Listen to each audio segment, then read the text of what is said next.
What's up, guys? Welcome back to the channel. As always, I'm your co-host, Donovan Quick, and we need to have a conversation about Mike McDaniel. Now, I made a video this past offseason that I'm like, I think it's time for Mike McDaniel to give up play calling.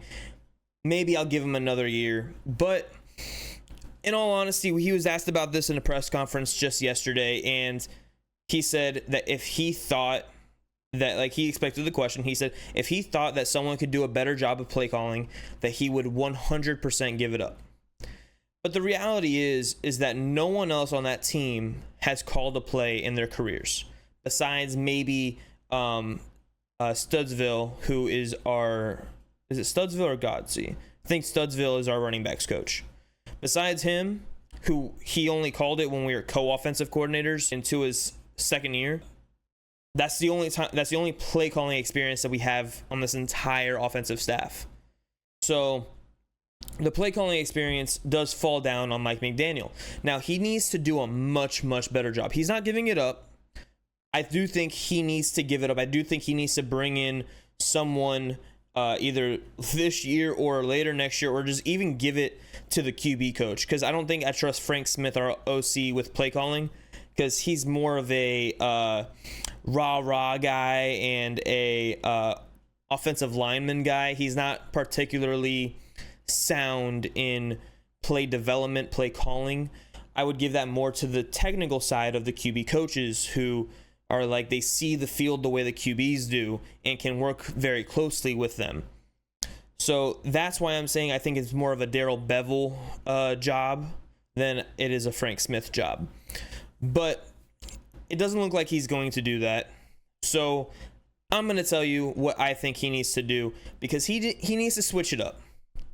There's plays out there that, okay, it's reverse, left to right, right to left, whatever, and I see it.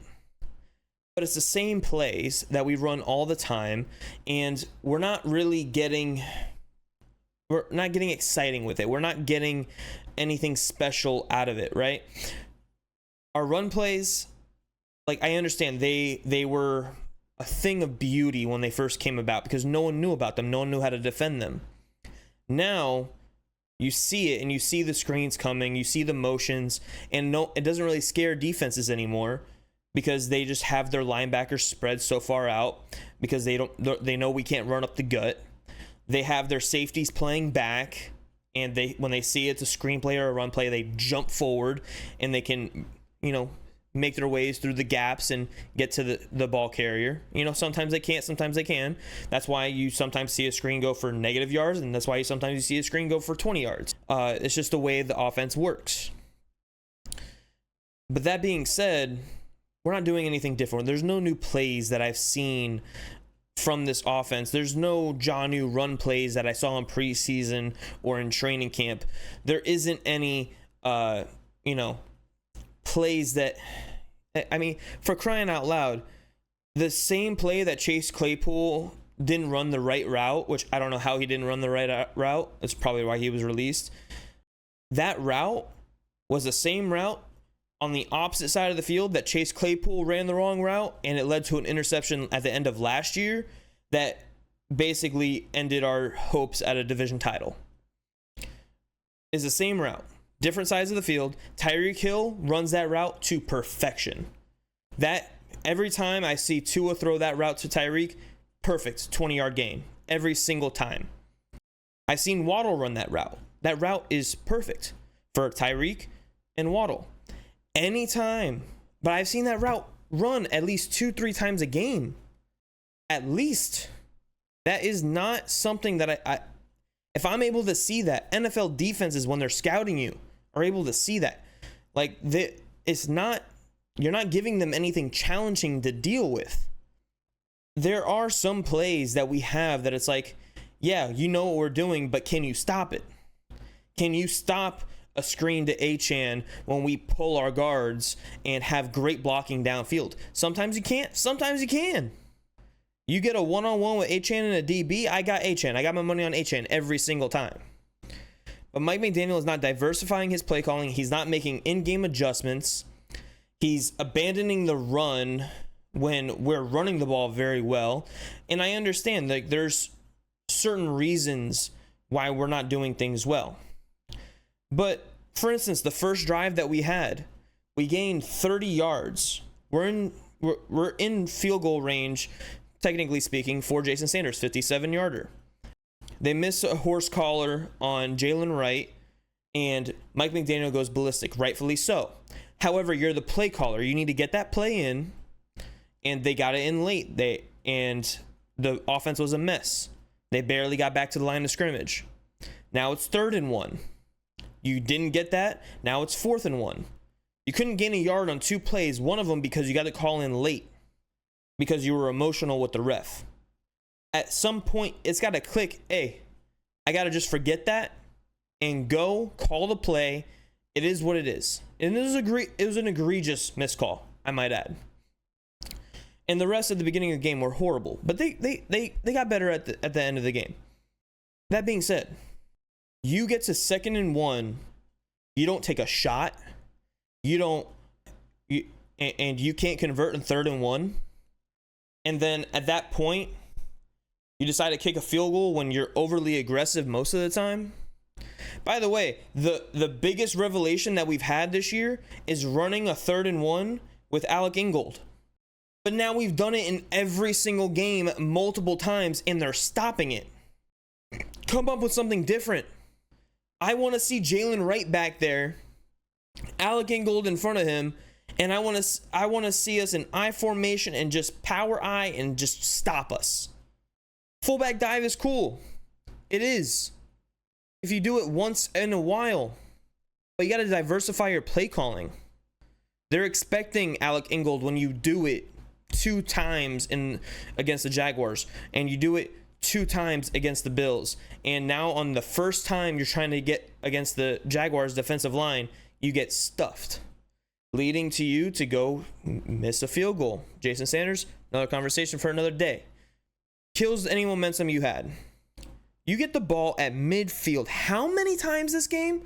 In between the 40s, it felt like we had great field position the entire time. Did it give me any confidence that we can get anything going? No, absolutely not. Because the play calling was a joke. We averaged 5 yards a carry on 5 carries. We had 5 carries for 21 yards as a team, and we passed the ball at that point 21 times. Why are we... Actually, it was 20 yards and 21 times thrown. Why are we throwing the ball at a 4-to-1 ratio to running it? Why is that our ratio with a backup quarterback? And I understand some of the pass plays are like run plays because you're throwing a screen. But I don't care, bro. You're averaging 5 yards a carry. You want to be able... I want to be able to bring those linebackers up. I want to be able to bring those safeties up. Because once you do that and you create a man-on-man situation, or even a situation where the safeties are too far forward and you can run a go route past them and use Tyreek's speed, use Waddle's speed, that's something you got to do. You got to stick to that run game, bro. And you got to just pound it.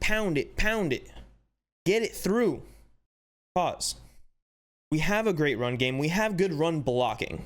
Julian Hill, you need to stop holding, brother. Durham Smythe, you need to catch the ball, brother.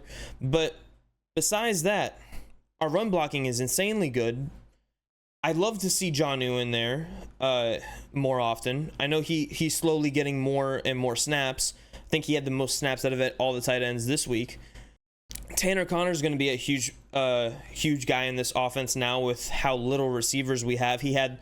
out of the tight end receiver group, I believe he had the 3rd or 4th most snaps total because he had a lineup as a receiver.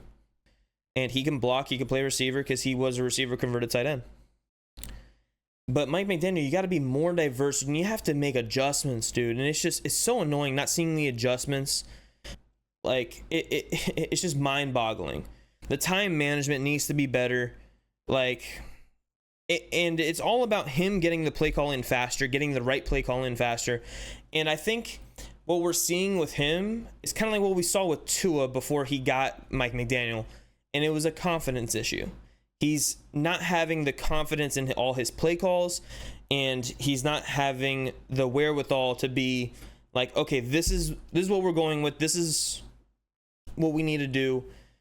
And then sometimes you got to understand when to just throw it in the trash. I saw this interview with a University of Miami coordinator, and he said, and I couldn't agree more with this, you have your game plan, but you have to expect to throw the game plan out. You have to, because they have their game plan as well. So when they change up on you, you change up on them, or you change up on them and then make them change up on you. And then you get to throw it in the trash. Throw it in the trash. Then they go back to the way they played football before. And then you bring that game plan back in. And then boom, you have your game plan. And besides all of that, the lack of discipline this team has is insufferably annoying. The amount of holds, the amount of false starts. How did we go from like a 4th and 7 at like their 48 or whatever to like a 4th and like 39? I don't even remember what it was. It was stupid. And it was false start, illegal formation, false start, false start, false start.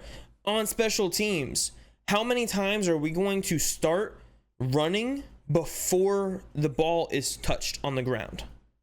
How many times? We get called illegal formation so many times on special teams. Danny Crossman, get your shit together. That's also on Mike McDaniel. I don't know if you need to have super strict refs there in your practices. Hey, look, Pittsburgh did it. Pittsburgh was having trouble with their offensive line and their pre-snap penalties and everything else. They brought in refs to their practice that were really strict and on them, and they didn't have a single penalty in the first 3 quarters of that game. They're 3-0. That is a well-coached team. This team, meanwhile, they have a lot of star players. They have good coaching. It needs to be better. The discipline needs to be better. The strictness, and we saw in Hard Knocks that Mike McDaniel isn't afraid to call your shit out. We saw it. He called Tua out in front of everybody for a bad throw. Like, we know you're not afraid to call people out. We need you to not only call them out, but hold them accountable. And I know you want your star players to hold each other accountable and everything else. You want your team to do that. But honestly, like, I need you to do like a TNT wall that Flores had or something. You hear about Bill Belichick. You didn't do something right, you were running laps. Vrabel, same thing, running laps. Mike Tomlin, running laps. You hear the stories about how strict they were in their practices. If you didn't do stuff right, or if you made a stupid play like a stupid penalty, you were running. You were punished. And I think that's what this team is missing.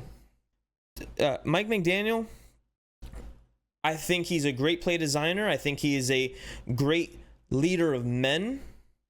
Like, he's not a rah-rah guy. You don't need to be a rah-rah guy to be a leader of men. He connects very well with his players. He has the respect of his players.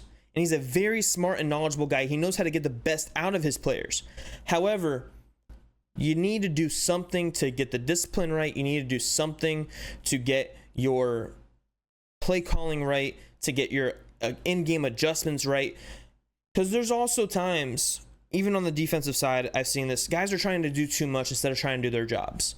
And you've mentioned this a little bit in your press conferences. Like, hey, sometimes this is happening. Sometimes this is happening.